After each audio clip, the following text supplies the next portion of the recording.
pardonnez toujours quand quelqu'un vous fait du mal, ne pensez jamais du mal de quelqu'un. Et puis à un moment donné, il y a des prières que tout le monde connaît.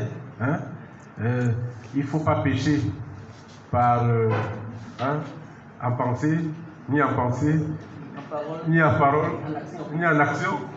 Vous voyez, bon, mais j'observe que peut-être que ceux qui le disent tous les jours ne réalisent pas exactement ce qu'ils disent.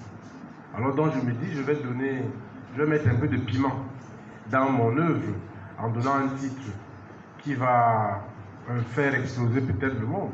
Parce que jeune que j'étais aussi un peu ambitieux. Je me disais, je veux écrire un livre qui va faire parler de lui dans le monde entier. Alors j'ai dit d'abord le fils du pape. Après j'ai dit non, pas le fils du pape, fils de pape. Parce que le fils du pape c'est défini, il ne faut pas dire le fils du pape, il faut dire fils de pape. Alors je dirais, ce n'est pas le pape là, c'est fils de pape. Après j'ai dit non, fils de pape, il y a un seul pape. Chaque fois, je dis bon, il faut parler de fils de cardinal, parce qu'il y a beaucoup de cardinaux. Après je me dis, alors les cardinaux peuvent se réunir et me porter plainte. Je dis bon, il faut parler de fils de prélat. Non, fils d'un prélat. Et puis après, je termine donc par fils de prélat.